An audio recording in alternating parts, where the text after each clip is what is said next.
Oi, gente querida! Estamos aqui para mais um programa Capelania, gente cuidando de gente. Meu nome é Helene Vassão, sou capelã hospitalar, missionária capelã pelo Supremo Concílio da Igreja Presbiteriana do Brasil. Também sou mestre em aconselhamento bíblico e faço parte dessa igreja presbiteriana de Pinheiros, uma igreja missionária. E eu quero contar para vocês uma coisa muito especial que aconteceu esta semana. Foi meu aniversário.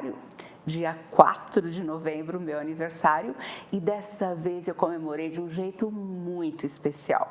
Fui até a cidade de Sumaré, onde está morando uma amiga minha que conheceu a Cristo por meu intermédio. Eu tive o privilégio de levá-la a Cristo quando ela era paciente do Hospital das Clínicas de São Paulo.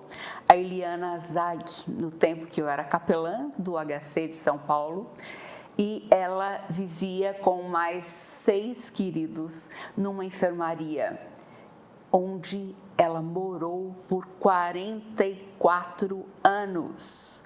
Eliana Zag, ela é uma paciente que teve paralisia infantil com 1 ano e 9 meses de idade e ela está tetraplégica, mas ela conheceu a Cristo e este Cristo fez da vida dela uma missionária, uma vida com uma visão além do seu problema.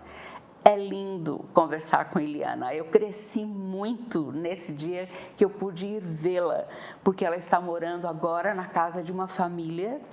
Ela pôde ministrar através de aconselhamento por telefone a um rapaz que ia cometer o suicídio. E ele teve a sua vida salva, ele tem a Cristo como Salvador e ele a levou para morar na casa deles e cuida dela de maneira integral. E vejam só que lindo que ela escreveu para mim com a boca, com muito jeito. Eliana escreve com a boca, ela pinta quadros lindos com a boca e faz parte também do grupo de pintores que pintam com a boca e com os pés. É muito lindo a gente ver que a pessoa pode ser missionária em qualquer lugar e em qualquer condição, porque quando Deus nos chama, Ele nos chama para servi-lo, para viver para Ele, para ser bênção na vida de muitas pessoas. E Ele fez isso com a Eliana e pode fazer isso com você também.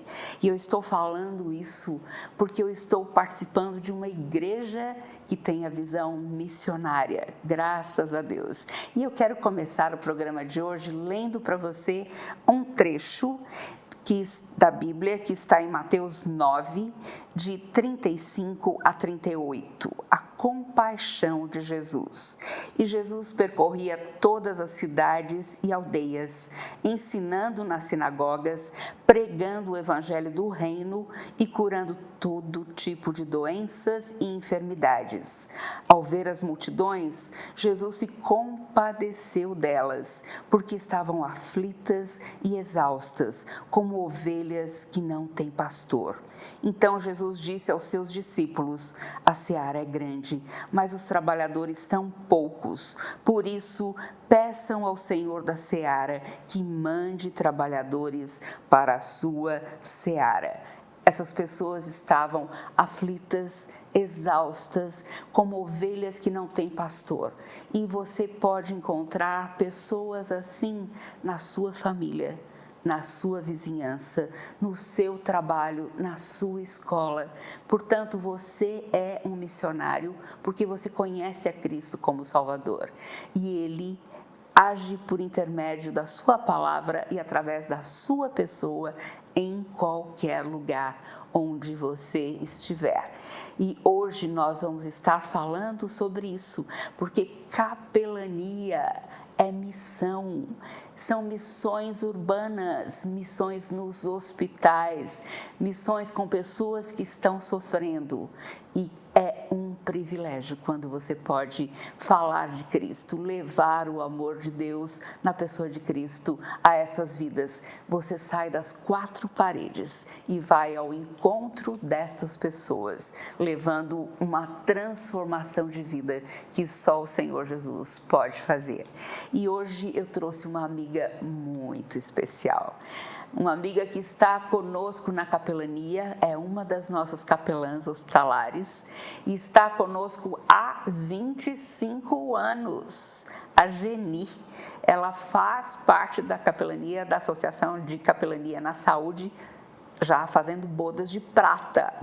E eu quero ler para vocês quem é a Geni, o que ela faz. Ela é missionária da Igreja Presbiteriana de Vila Mariana, é psicóloga clínica, psicopedagoga, psicodramatista pedagógica e terapêutica, participou da Prides, dirigindo uma parte da Prides, é capelã hospitalar da CS, conselheira bíblica pela ABCB e pela Associação de Capelania na Saúde e monitora da Casa do Aconchego. Geni, muito bem-vinda, muito obrigada por você estar aqui com a gente, prazer em recebê-la e em ouvi-la. Tem tanta coisa boa para você contar para a gente, não é verdade? Em primeiro lugar, muito obrigada pelo convite, pelo privilégio de poder compartilhar um pouco do que a gente faz, do que o trabalho de capelania nos ensina a fazer. Isso é muito bom, é muito gostoso e é muito bom poder compartilhar isso com as pessoas. É verdade. Geni, fala pra gente um pouquinho, conta um pouquinho pra gente sobre a sua vida familiar, quem você é, seus filhos.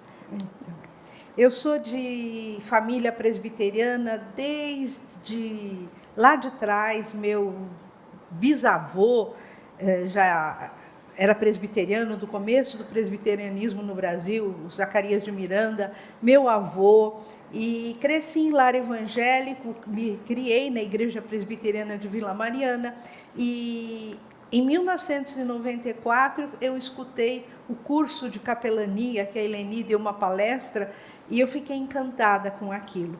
E a minha família sempre me apoiou, meu marido, minhas filhas e os parentes em geral me apoiaram nesse trabalho, porque eu acho que é uma parte muito importante isso. Quando você faz um trabalho para o Senhor, a sua família tem que estar com você. Porque se houver briga dentro de casa, nosso primeiro ministério é a capelania no lar.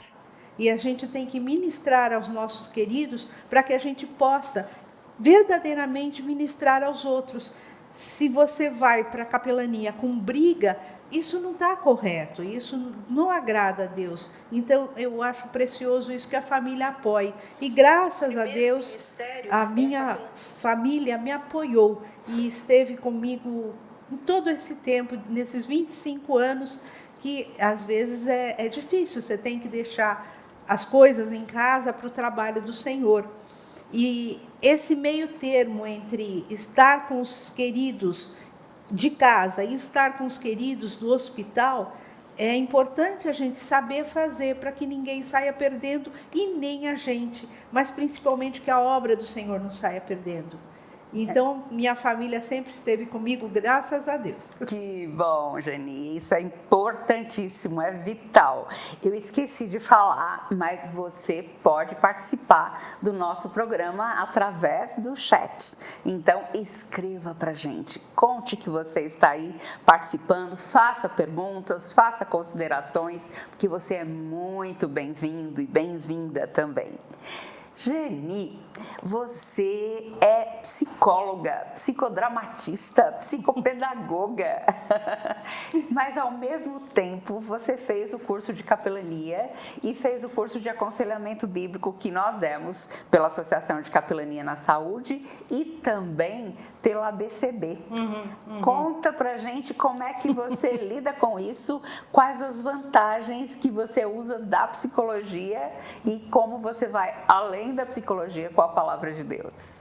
Então, eu me formei psicóloga e quando eu fiz o curso de capelania eu já atuava como psicóloga. Mas, a partir de 2009, através de palestras, principalmente de palestras do Gavin, eu comecei a questionar um monte de coisas que a psicologia não encaixava mais comigo. Tinha aspectos que continuavam interessantes, mas tinha aspectos que não queriam dizer mais nada, e a palavra de Deus ia tão mais profundo, ela respondia melhor às verdadeiras questões do ser humano, que eu fui abandonando a psicologia e procurando estudar mais a palavra de Deus. E por isso os cursos, tanto de capelania nível 1, nível 2, nível 3, e os cursos de aconselhamento bíblico e os seminários de formação, de capacitação, e participei de tantos seminários que eu não sei dizer, mas que eu acho que cada um contribuiu para que eu compreendesse qual era o propósito de Deus para a minha vida, como eu podia falar de Cristo de uma maneira verdadeira, íntegra, completa, e não uma coisa da boca para fora, não uma coisa hipócrita, faço o que eu falo e não o que eu faço. O servo de Cristo não pode fazer isso, mas primeiro Deus tem que nos trabalhar, e todos esses cursos foram me ajudando a ser trabalhada por Deus, pelo Espírito Santo, abandonar coisas que não serviam mais, valorizar as coisas que realmente têm valor e, principalmente, Cristo como centro da nossa vida, como centro do nosso universo, da nossa cosmovisão. Se não for assim, está errado. Mas isso é um crescimento devagarinho, que só Deus consegue fazer em nós, quando a gente permite que o Espírito Santo nos mostre. E foi o que eu venho tentando fazer. E nesse ínterim, fui fazendo os cursos e aprendendo, e cada vez menos usando a psicologia, até que uma hora eu deixei completamente de lado, e quando as pessoas me ligavam, e às vezes ainda ligam, você atende? Eu falo, não, eu não atendo mais. Eu sou conselheira bíblica, eu aconselho biblicamente e é de graça, porque conselho bíblico não se cobra, e terapia se cobra. E essa diferença também é uma coisa gritante nos dias de hoje, As pessoas às vezes ficam até assim, como assim? Não cobra? Não cobra. E teve um senhor que ainda queria me pagar e eu falei, de graça recebestes, de graça dai. E é o que a gente vive. Uhum. Muito bom, que desafio, não é? Mas é interessante que a psicologia nos dá algumas ideias no sentido de maior percepção do ser humano na observação, Mas a partir de um certo ponto, como resposta às necessidades humanas, somente a palavra de Deus pode oferecer, somente a palavra restaura a alma. Chega lá no fundinho, onde mais nada, nem ninguém, nem coisa alguma consegue chegar. Como é bom a gente poder grudar na palavra, crescer na palavra. Nesse tempo de pandemia, meu marido e eu estávamos comentando esses dias mesmo, como nós aproveitamos bem o tempo. Em cada novo compromisso que eu tive que assumir, com muitas lives, com muitos programas, com livros novos que eu pude escrever também, eu tive que mergulhar muito mais a fundo na palavra. E meu marido e eu temos o costume de toda manhã termos meia hora de leitura de um bom livro cristão em inglês, porque meu marido é americano, ele treina o meu inglês, então ele lê um parágrafo, eu leio o outro, a gente comenta sobre aquele texto e depois oramos juntos, e aí começa o nosso dia. E como a dependência da palavra, o repousar mais tempo sobre a palavra de Deus, nos ajudou a crescer e enxergar as coisas com uma nova visão. Então, o tempo de pandemia, para nós, não foi perdido. Deus tem usado e de muitas formas. Às vezes eu fico meio maluca pensando, nossa, eu assumi outro compromisso, outra live com um tema diferente. Depois eu inverto a perspectiva e falo assim, Deus está me dando um novo desafio. Eu vou ter que estudar uma nova área e vou ter que buscar na palavra de Deus respostas para oferecer às pessoas que vão assistir essa live. Então, isso me dá um estímulo enorme e eu vou atrás com todo prazer, com toda alegria. Aprendo muito, cresço muito, tenho que me humilhar muito diante do Senhor, porque Ele está sempre falando ao nosso coração de uma maneira rica, nova, maravilhosa. A Geni não trabalhou só com a capelania, ela trabalhou também com crianças com AIDS, não só dentro do Hospital Emílio Ribas, como nossa capelã ali, mas também na Praides, durante muito tempo. E eu lembro que uma vez eu fui visitá-la, Geni, lá na Praides. E o que me deixou assim, gente, foi um choque para mim ver tantas crianças com AIDS, crianças pequenas, várias idades, mas na hora de tomar o comprimido, que era um comprimido enorme de AZT na época, e era difícil de passar pela garganta das crianças, e como você lidava com elas nesse tempo. Conta um pouquinho para a gente o que é a Praides, o trabalho que foi feito lá e uma história desse tempo.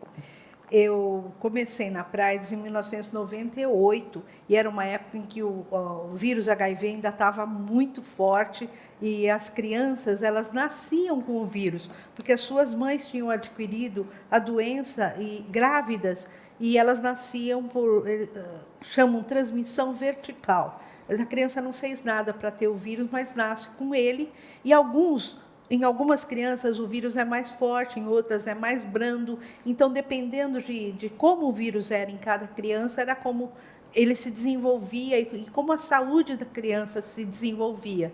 E a Praides foi a primeira casa de apoio evangélica do Brasil. E eu fui trabalhar na Casa das Crianças, na Zona Leste de São Paulo, e eram 18 crianças, e tinha irmãos que não eram portadores do vírus, mas que não tinham para onde ir, porque os pais tinham falecido, e moravam no mesmo orfanato. E, além disso, porque o nosso trabalho era bom, o Fórum de São Miguel Paulista, às vezes, nos encaminhava crianças que não tinham o vírus HIV, mas que eles sabiam que iriam ser bem cuidadas. E então, nós tínhamos crianças de todos os tipos, portadores, não portadores, que tinham nascido e negativado, que não tinham nascido com o vírus e que nunca tiveram o vírus, mas viviam todas juntas. E a casa, apesar de ser um orfanato, era uma casa muito alegre, uma casa onde tinha muita brincadeira, muita risada. E, na época, né, eu era 20 anos mais nova, eu tinha bastante pique, e brincava com as crianças no pátio, e de pega-pega, e esconde-esconde. E a casa era alegre. E a hora do comprimido era negociável, porque depois ia ter alguma coisa gostosa, porque depois ia fazer alguma atividade gostosa, e tinha que tomar o comprimido. E aquelas que vomitavam, a gente esperava, dava um tempo, mas iam tomar novamente, porque senão nunca iriam tomar o comprimido, e a gente sabia a diferença que aquilo ia fazer na vida delas. Então, tinha todo um jogo de cintura, uma brincadeira, mas que elas entendessem que aquele comprimido fazia toda a diferença. E, com isso, uma boa parcela deles se desenvolveram, acho que nesses 30 anos, 4 faleceram. Os outros continuam vivos, levando suas vidas, tendo seus planos, seus sonhos. E uma história que dessa época foi assim: nós recebíamos dinheiro de fora, era uma fundação inglesa chamada Cheerfund, que nos patrocinava, que era a ideia de aplicar o dinheiro na América do Sul e África, porque a gente era população carente, né? E o dinheiro ainda não tinha chegado, e por isso a conta de luz não tinha sido paga. E tocou a campainha, eu fui atender, era o rapaz da Eletropaulo falando que ia cortar a luz porque a gente não tinha pago a conta já no segundo mês. E eu olhei para ele e falei: mas, moço, como é que a gente vai fazer? expliquei o que era, como era a casa, e ele falou, não pode, eu tenho que cortar, não tem jeito. Eu falei, então o senhor pode esperar uma meia hora, pelo menos para a gente dar banho nas crianças, porque elas não podem tomar banho frio, se elas se resfriarem vai ser muito pior. Ele olhou para mim, olhou para as crianças, virou as costas, entrou no caminhão e foi embora. E aí as crianças pularam, foi uma farra. E com a graça de Deus foi outra coisa que eu aprendi na Praides, que Deus opera milagre hoje, como operava no passado. E eu presenciei muitos milagres, e um deles foi esse, que nessa noite o dinheiro caiu da conta, no dia seguinte as contas de luz foram pagas, a luz não foi cortada, e as crianças entenderam isso, que era a graça de Deus na vida delas, que o não ter e de repente ter era milagre, só que milagre operado pelo Deus de amor, que morreu na cruz para nos salvar. Que lindo, Geni.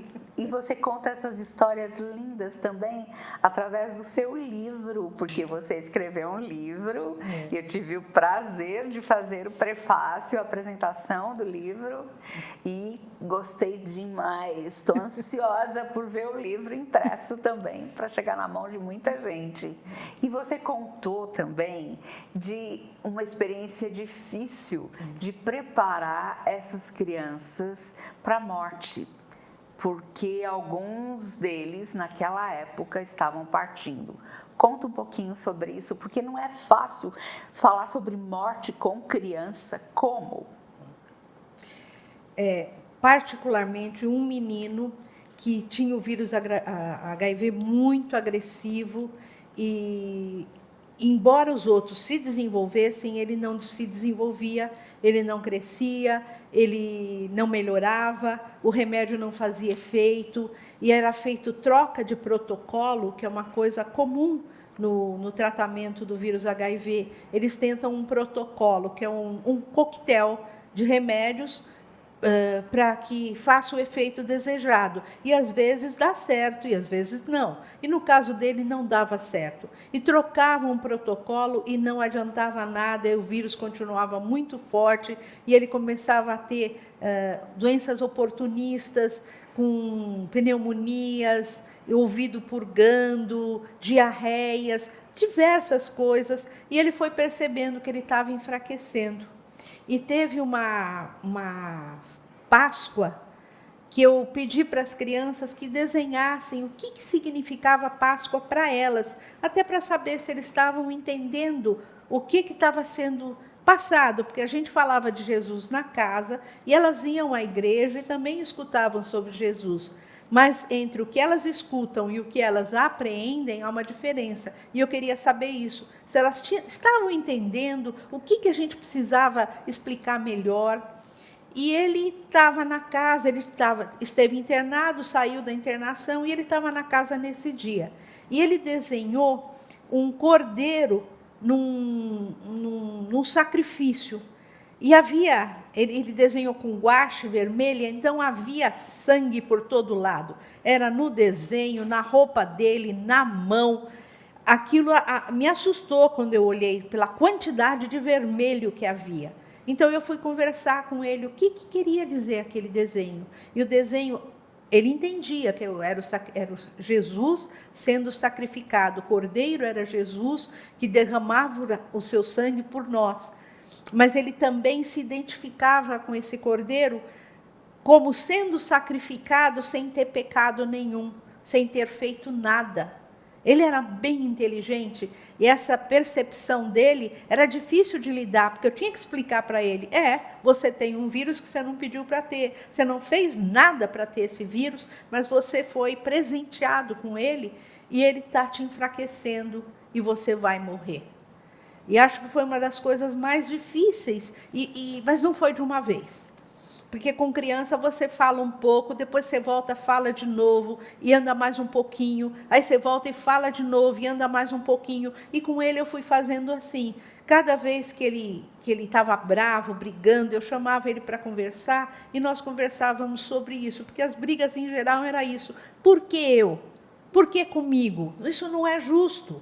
Por que os outros têm o vírus, mas estão bem? Eu tenho o vírus e eu estou indo embora, eu estou morrendo, eu não quero morrer.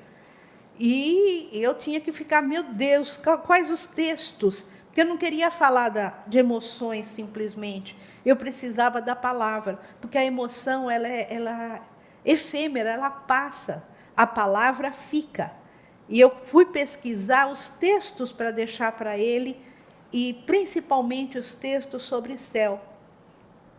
João 14, entre outros, mas que dessem para ele essa certeza de que nem olhos viram, nem ouvidos ouviram, nem jamais penetrou no coração humano, que Deus tem preparado para aqueles que o amam. E ele amava Jesus. Apesar da briga dele, ele amava muito Jesus, e ele tinha certeza que Jesus o amava. E por isso ele não conseguia entender. Porque na cabecinha era assim, se Jesus me ama, por que ele vai deixar eu morrer? E aí, como é que eu ia explicar isso? E aí era uma explicação subjetiva, né? Mas todo mundo vai morrer, ou antes ou depois, um dia todo mundo vai embora, ninguém vai ficar para a semente. Mas aqueles que têm Jesus, quando morrerem, vão ter algo muito melhor, muito especial. Jesus vai estar esperando por eles de braços abertos. E conforme ele foi compreendendo isso, ele foi acalmando, mas isso demorou meses, que ele compreendia uma parte, não compreendia a outra, voltava naquilo, e voltava para o discurso anterior, e brigava de novo, e assim nós fomos caminhando, e ele piorando, e até que ele ficou internado e não saiu mais. E eu o acompanhei até o final, embora eu tivesse muito medo disso, e falasse para Deus, como que eu vou fazer? O Senhor vai ter que me dar muita força, porque de mim eu não quero fazer isso. Ele era o meu menino, eu estava com eles há 6 anos, quando ele faleceu. Mas Deus foi me capacitando, me dando força, e eu estive com ele até o final, segurei sua mão, e ele estava em paz, ele estava tranquilo, não havia mais questionamento, havia segurança. E é uma coisa surpreendente, uma criança pequena ter essa certeza, essa segurança de que Jesus a está amparando, a está levando no colo e vai esperar por ela quando ela chegar no céu. Que lindo, Geni, e que difícil, muito difícil. Se com um adulto, nós trabalhamos muito com equipe multiprofissional de cuidados paliativos nos hospitais.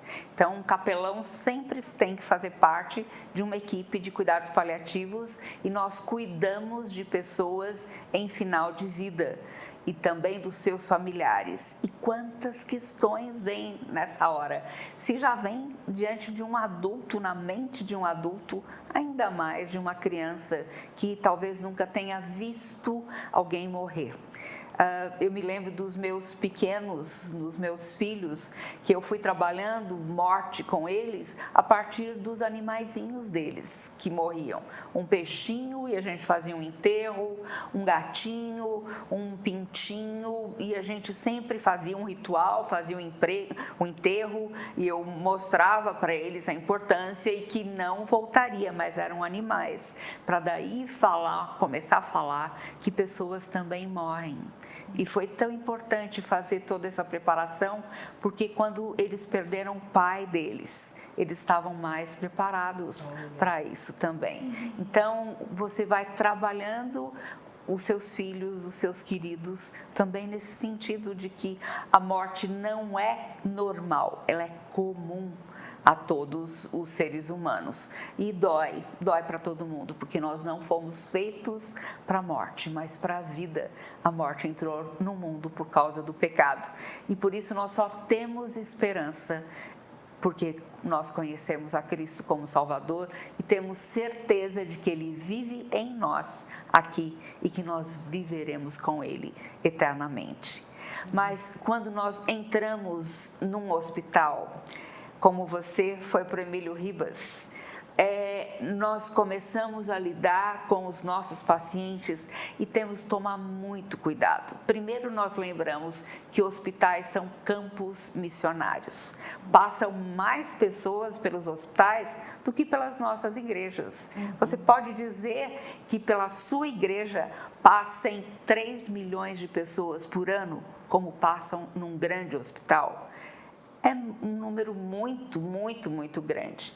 E essas pessoas estão em estado de carência, de necessidade, como o trecho que eu li em Mateus 9, Jesus andava entre a multidão e via as pessoas sofrendo, pessoas carentes, pessoas com dores na alma, pessoas que estavam perdidas como ovelhas sem pastor. E nessa hora que a pessoa está na horizontal, olhando para cima, reavaliando toda a sua vida e se preparando para que talvez ela não saia daquele hospital, para onde ela vai? O que fazer com os seus pecados? E por isso é tão importante o Ministério de Capelania Hospitalar que vai até o enfermo, vai até o seu familiar, conversa com eles, procura responder biblicamente as questões, porque, gente, fora da palavra não existem respostas que realmente confortem o coração. É duro partir, mas é duro partir sem Cristo, sem saber onde passará a eternidade, e a Bíblia diz isso de maneira bastante clara. Geni, conta um pouquinho pra gente de quando você entrou no Emílio Ribas. Nós entramos ali, eu tinha entrado muitos anos antes, em 89, e nós estávamos ali no começo da AIDS no Brasil. E daí eu fui treinando cada pessoa, fui levando um a um devagar para dentro do hospital, porque era alguma coisa totalmente nova. Nós estávamos lidando ali com um grupo de maior risco, que eram pessoas que vinham da prostituição, do uso de drogas, da homossexualidade, e estavam ali doentes. Poucos eram outras de outro público, porque tinham sido contaminadas pelos seus parceiros também. Mas nós tivemos uma experiência linda entrando ali, porque as primeiras pessoas que nós levamos ali para dentro foi Mauro, que tinha sido travesti e aceitou a Cristo na zona de prostituição e entregou a vida dele como missionário e foi trabalhar conosco na capelania. O Neto também, que tinha sido homossexual e garoto de programa, usuário de drogas, mas agora ele era uma nova pessoa. A Carol, que tinha sido contaminada através do marido também. Quem mais que a gente teve nessa época? O Carlos Henrique também. Quanta gente preciosa, preciosa demais, e que nos ajudou a solidificar aquele ministério, e eles podiam contar, olha, eu fui assim, mas Cristo fez de mim uma nova pessoa, uma nova criatura, e eu posso contar para vocês que naquela época todos eles estavam com AIDS, e eles contavam, eu também tenho AIDS, tenho a doença que você tem, mas Cristo me dá esperança, me dá força, me dá alegria mesmo em meio a AIDS. Nós estamos conversando aqui com a Geni Andrade, que é nossa capelã hospitalar há 25 anos, e ela está falando para nós tanto da sua experiência na Praides com as crianças com AIDS, como também na capelania hospitalar. Conta um pouquinho para a gente sobre o seu trabalho no Emílio Ribas, Geni. Então, no Emílio Ribas eu fiquei 18 anos como capelã e tive uma série de vivências muito significativas, muito interessantes, e uma que me marcou foi um menino que tinha na pediatria, e na época não tínhamos sala, e então eu levava as coisas para brincar com eles no corredor, e eu levava massinha de modelar e história bíblica, e às vezes eu levava massinha de biscuit para eles fazerem alguma coisa e ficarem com ela para si, né? como uma lembrança, mas atrelava isso sempre à história que eu estava contando. E esse menino, ele ficava me olhando de longe, e ele não se aproximava, e quando vinha com grosseria, e me destratava. Mas eu falava, tá bom, você não quer, tudo bem, mas eu estou fazendo com eles.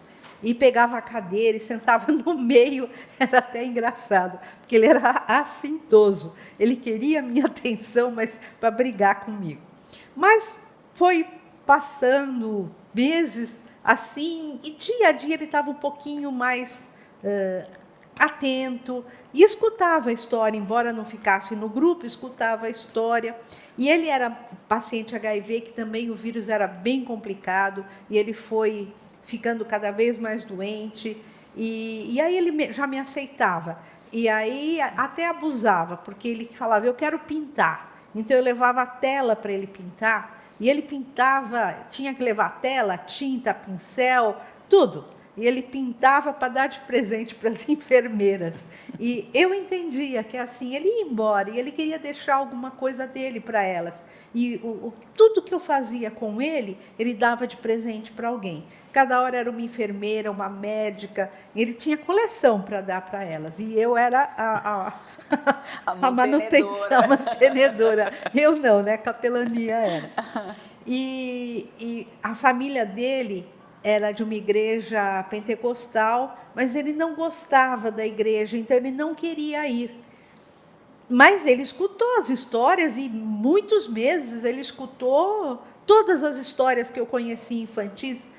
Falei Davi, Daniel, Jonas, nascimento de Jesus, os reis magos. Eu contei meia Bíblia para ele. E um dia eu recebi um recado que ele queria falar comigo. Daí eu desci para saber o que ele queria. E ele, de cara, ele falou para mim, você tem Bíblia aí? Eu falei, eu tenho Bíblia aqui. Eu quero batizar. Eu falei, você quer se batizar? Eu quero batizar. Eu falei, eu não posso batizar porque eu não sou pastor. Mas amanhã o pastor vem e eu trago ele aqui para ele te batizar. Tudo bem? Tá bom, mas amanhã, né? Eu falei, amanhã. Daí no dia seguinte o pastor João, que fazia parte da equipe, chegou e eu conversei com ele. E o pastor João é congregacional, né? Mas o batismo no hospital tem que ser presbiteriano. Então levamos um copo de água filtrada e o pastor João desceu comigo no quarto dele. E conversou com ele e fez as perguntas básicas para saber se ele tinha entendido o plano de salvação, se ele tinha aceitado Jesus como Salvador, se realmente ele tinha feito uma decisão por Cristo. Porque ele, embora ele tivesse tamanho de criança, ele não era criança. Ele já estava com 17 anos de idade. E ele sabia, ele tinha entendido e ele tinha feito essa decisão. Na semana anterior, ele tinha ido até a casa da irmã e aí ele tinha tomado a decisão que ele não queria a igreja dela, mas ele queria Cristo. E aí foi muito bonito de ver, porque o pastor João fez o batismo dele e ele ficou tão contente, só que daí me deu mais trabalho, porque daí eu também tinha que fazer bijuterias com ele, porque ele tinha que dar bijuteria para todo mundo, e era um momento muito gostoso, porque ele assistia videogame e eu tinha que participar do videogame, ele assistia futebol e eu tinha que torcer junto com ele, então me ensinou outras coisas que não é prontamente que a gente quer aprender, mas capelania ensina isso. Se você se dispõe na mão de Deus, Deus te usa de uma maneira muito mais do que você imaginava. Para mim foi assim. E eu pude auxiliar esse menino nesse término de vida. E ele foi enfraquecendo, mas quando ele morreu, todo o andar chorou. Porque ele tinha deixado lembrança para todo mundo, ele não esqueceu ninguém. Desde a faxineira até a médica chefe, todo mundo tinha uma lembrancinha dele. E ele fez questão disso. E eu me senti muito bem de ter participado, de ter contribuído para que ele deixasse um presente, porque ele estava levando um presente muito maior, que era Cristo. cada história, não é? Cada história forte, marcante. E você vê que não é uma visita, não é um encontro com o paciente, não é chegar e fazer uma leitura da Bíblia, uma oração e sair. É diferente. Capelania é todos os dias. Nós temos uma sala em cada hospital onde nós temos a capelania evangélica e ali nós fazemos parte dos profissionais da saúde. Então, nós atendemos todos os pacientes, fazemos a visita leito a leito, mas nós damos sequência a essas visitas. Principalmente, como a Geni está falando em relação a crianças, a criança não é, talvez, na primeira vez que ela vai estar dando atenção, vai estar ouvindo a história, vai prestar atenção, ela tem que ser conquistada. E essa conquista é dia a dia, é um pouquinho de cada vez e é sempre dando ouvidos, observando onde Deus, que instrumento Deus vai usar para a gente ter esse contato mais profundo. E aí a gente cria vínculos. Não é verdade? Com certeza. Vínculos profundos, a gente cria amizades, a gente se torna realmente chegado. Sim. Aquela pessoa passa a fazer parte do nosso círculo, da nossa amizade, do nosso carinho e como a gente sente quando muitos vão partindo. Nossa. Mas ao mesmo tempo, Geni, você usava muita música, tocando violão no hospital. Gente, como era gostoso cantar com aquela criançada, fazer recorte, colagem, pintura, junto com as histórias bíblicas, naquela sala no segundo andar. Nossa!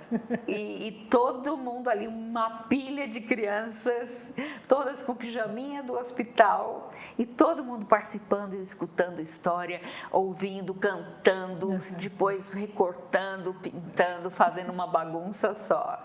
Conta um pouquinho desse tempo bom também. Então, bem no começo, eu e aquele que era capelã do Emílio Ribas nessa época, nós desenvolvemos um projeto chamado Esperança, Educação e Vida. E nesse projeto a gente ensinava, alfabetizava a criança através da palavra de Deus.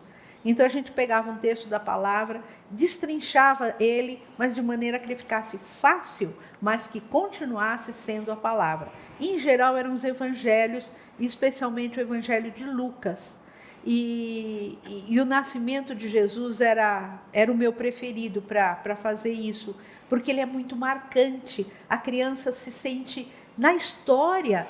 Os pastores, as ovelhas, a estrela, os magos, Herodes, é mais que novela. E se a gente souber aproveitar isso, a gente ganha a atenção da criança com certeza. Então nós dramatizávamos e depois íamos ler na Bíblia aquele texto, aquele trecho da palavra, e quando ela saía, ela levava um livrinho, que a Sociedade Bíblica tinha os livrinhos pequenininhos, com a história, e a criança levava... Heróis da Fé, né? O nome do livrinho, isso. A coleção Heróis da Fé. Uhum. E a gente dava para ela saía feliz, levando o seu soro no suporte, e o livrinho na mão, e ela tinha aprendido a ler naquele texto a palavra de Deus, que era o que a gente queria que ficasse marcado.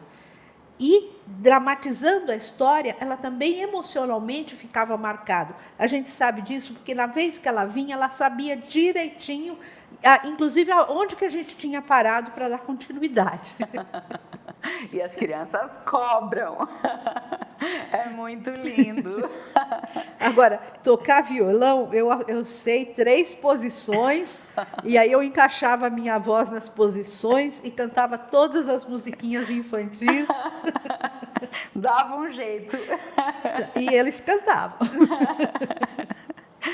Deixa eu ler algumas mensagens que a gente está recebendo aqui. Da Marli Souza e Luiz Fábio. Está mandando um abraço e diz que gosta muito da convivência com você na Casa do Aconchego. Ai, que bom, obrigada. A Denilda Ramos falando maravilhoso ensinamento. Deus abençoe as irmãs, mulheres abençoadas. A Zenilda Gomes, o Nadir, pastor Nadir Carvalho também está aqui conosco.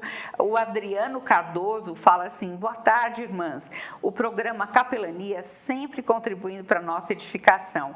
Histórias que nos consolam e nos fortalecem. Experiências marcantes que mostram o quanto Deus cuida de seus filhos. A Zenilda Gomes, trabalho lindo.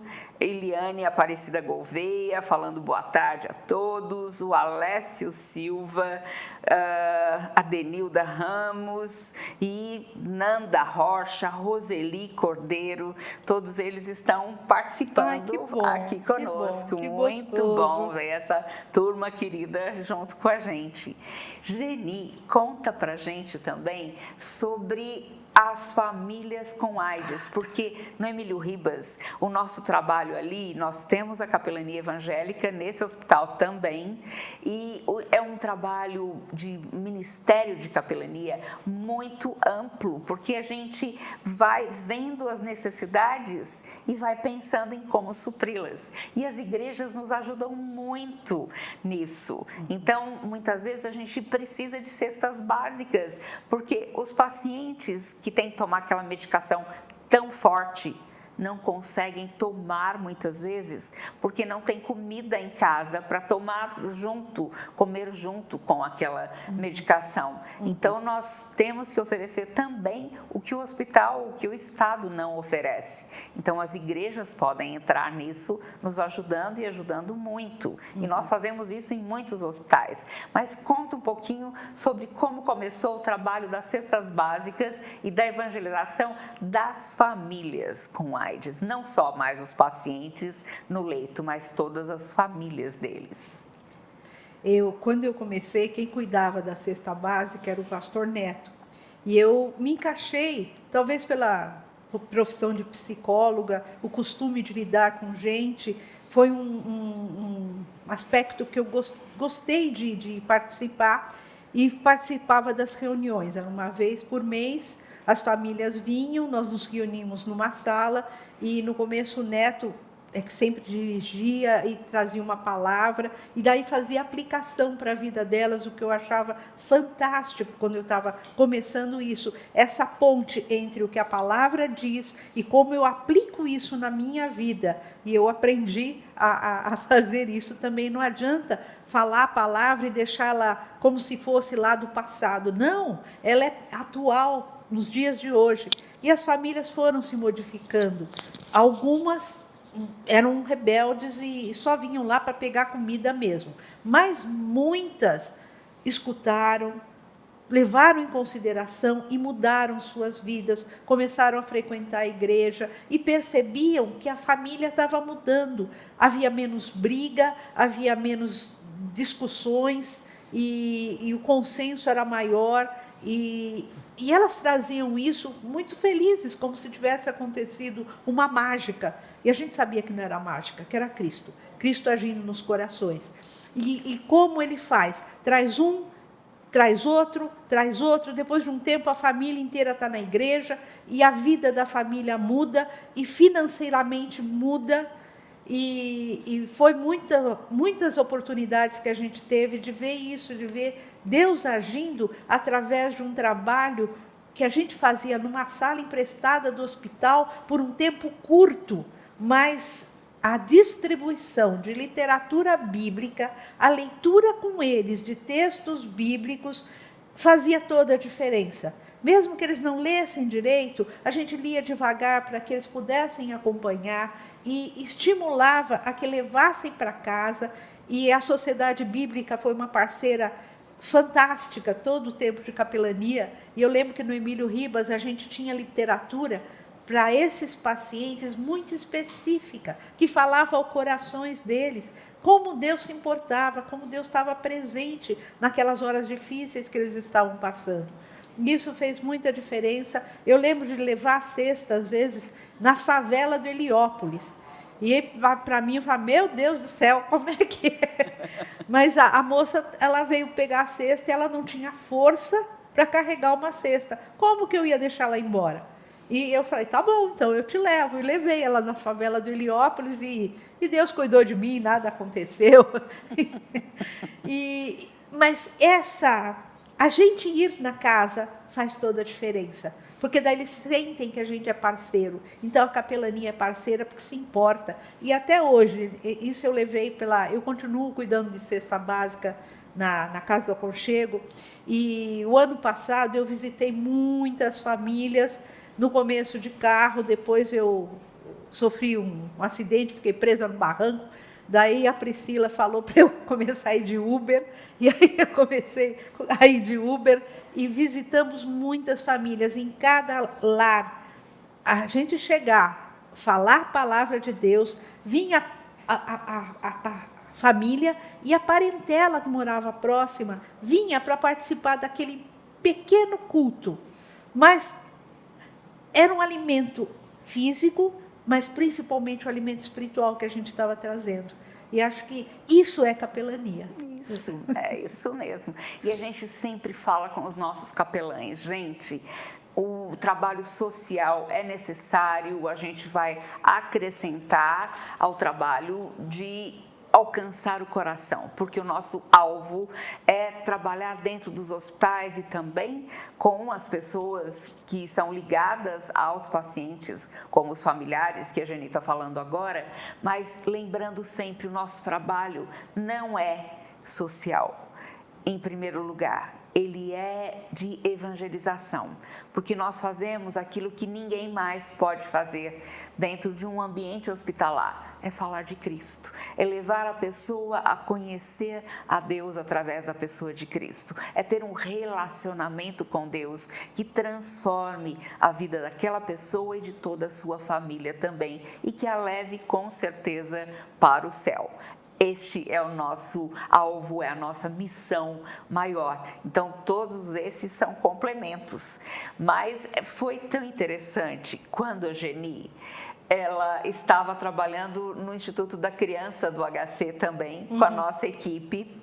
E foi lá, ou foi no Itaci? No Itaci. No Itaci, que um dia chega uma mãe com uma criança adolescente com câncer, e essa criança estava num estado muito grave, mas essa mãe também estava com um bebê recém-nascido no colo e vindo do litoral. De Cananéia, sem uma roupa de frio, estava muito frio em São Paulo. Então, nós tivemos que correr com muitas providências para ajudar aquela mãe que estava no estado desesperador. Imagine, com a filha morrendo, a filha mais velha, e um bebê recém-nascido no colo e sozinha. Como dar conta de tudo isso? O bebê não podia entrar no hospital com a mãe e ela precisava acompanhar a sua filhinha, que estava em estado terminal. E daí, conta o que você fez, Geni? Assim, tem uma conduta, né, de que a célula tronco do cordão umbilical ajuda ao paciente com leucemia. E era o caso dessa menina. Por isso que a mãe teve o segundo nenê, tentando salvar a vida da filha mais velha. E nesse dia, elas vieram de ambulância de Cananéia e a menina estava com muita dor, ela gritou todo o trajeto. Então, chegaram em São Paulo, essa mãe estava em petição de miséria. E o bebê mamava, e ela não tinha com quem deixar, ela trouxe o bebê. E aí a menina tinha que entrar na internação, mas o bebê não podia entrar por causa da radiação. E eu estava lá naquele dia, porque eu fazia atividade com as crianças, enquanto a Rita ou a Priscila faziam atividade com as mães que estavam na quimioterapia. E aí eu me dispus, eu falei, não, eu fico com o bebê. Eu passei o dia com o bebê e o hospital me ajudou, me arrumaram mamadeira, leite.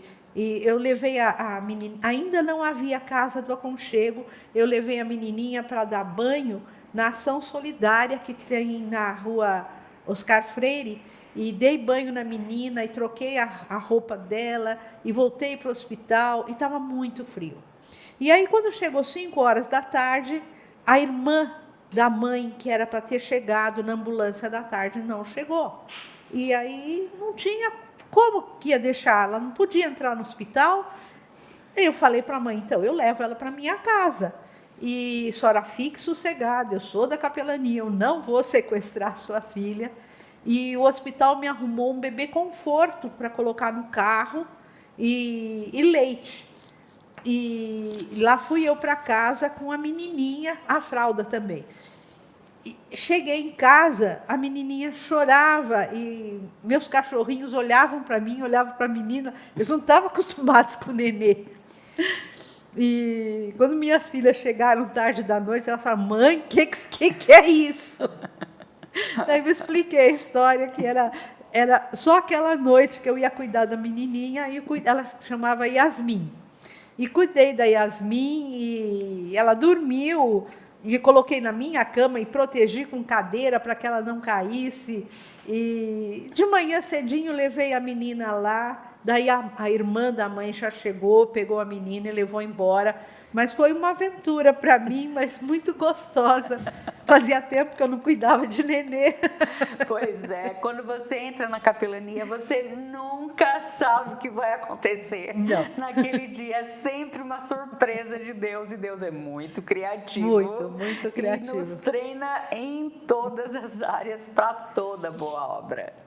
Geni, nós temos pouco tempo, mas eu queria que você contasse um pouquinho sobre agora, o seu trabalho na Casa do Aconchego.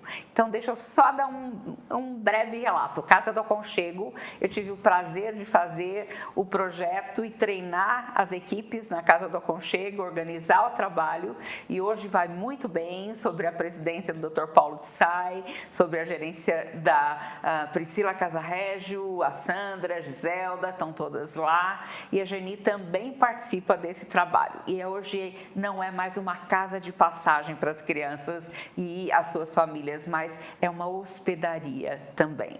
Conta um pouquinho, Geni. Casa do Aconchego é um capítulo muito especial. Eu estou desde o início, né, porque eu transferi a cesta básica para a Casa do Aconchego quando era no Oscar Freire. Agora nós mudamos de lá para um lugar bem maior, amplo, e agora em época de pandemia ele tem uma janela bem grande que fica aberta, então nós podemos receber pessoas para café da manhã e almoço. Essas pessoas são mães e crianças que fazem uso dos hospitais da região, principalmente Itaci, que é Instituto de Tratamento do Câncer Infantil, ICR, que é Instituto da Criança, e HC, que é o Hospital das Clínicas. E essas mães, essas crianças têm todo tipo de patologia. Muitas crianças de transplante de rim, crianças de transplante de fígado e uma série de outras enfermidades. Crianças com câncer. Crianças com câncer do Crianças Estaci. do pró-queimados também. Né? Então, muitas patologias, mas a Casa do Aconchego é um lugar onde elas se sentem em casa. Agora, em época de pandemia, cada vez que elas brincam, nós temos que esterilizar todos os brinquedos, mas não tem importância, porque a alegria delas de poder brincar. Então, tem um parquinho fora, onde tem um escorregador, uma casinha que elas entram dentro, é tudo de plástico, tudo esterilizável de novo, e um gol com uma bola que eles podem chutar. E eles vão crescendo, mas eles continuam gostando desses brinquedos e de estar na Casa do Aconchego. E a comida é muito gostosa, porque a cozinheira capricha, põe tempero, mas não põe muito sal. Então, ela é própria para criança em tratamento. E elas recebem a medicação no hospital, e na Casa do Aconchego elas recebem o acolhimento e o abraço da palavra, mas através de nós. Não é só o que nós falamos, mas é o que a gente vive. É aquele sorriso, ai, como você vai, nossa, como você cresceu, tá lindo, que cabelo grande, não importa. Elas sabem que é verdadeiro porque a gente tem acompanhado o crescimento deles. E sempre falando de Jesus, sempre compartilhando a palavra de Deus com elas. Então, são crianças que conhecem a Cristo, que estão crescendo na fé e têm um referencial de vida diferente do que tinham antes de começar a vir na Casa do Aconchego. E a gente vê milagres acontecerem. Tem um menininho que vem na casa, que quando ele começou a vir, ele era verde. Ele fez transplante de fígado, ele fez uma série de cirurgias e hoje ele está bem, ele mora fora de São Paulo e ele vem, quando ele vem, ele fica hospedado na casa, ele e a mãe. E elas gostam de ficar na casa porque o clima é diferente de casa de apoio. Embora a gente seja uma hospedaria, uma casa de apoio, o nosso padrão é diferente dos padrões das casas habituais. Isso faz diferença. Muito rico. Se você quiser conhecer a Casa do Aconchego, você pode ir lá, porque nós temos muitos voluntários trabalhando conosco e servindo no dia a dia nessa casa. Gente, isso é capelania hospitalar, missões urbanas. Se você puder conhecer mais, entre no nosso site capelanianasaude.org.br, capelanianasaude.org.br, e lá você vai poder fazer um curso em EAD com aulas muito rápidas, 10 minutos por dia, e você vai ser enriquecido, vai saber mais como lidar com as pessoas em sofrimento e vai estar pronto para toda boa obra, onde Deus quer usar a sua vida. Você é um missionário. Geni, muito, muito obrigada. Deus abençoe muito você, continue abençoando, e você é preciosíssima para a nossa vida, para a minha vida em especial, viu? Eu que agradeço a oportunidade, o privilégio, e você é especial para a minha vida, porque se você não tivesse me chamado para esse ministério, nada disso teria acontecido. Então, eu agradeço a Deus e agradeço a você. Muito obrigada. Gente, até sexta que vem, se Deus quiser. E nós teremos na sexta o Dr. Sérgio Paulo, que é um cardiologista, falando sobre o cuidado do corpo físico, do coração físico e do coração espiritual também. Até sexta, se Deus quiser. Muito obrigada por você ter estado aqui conosco. Tchau, tchau.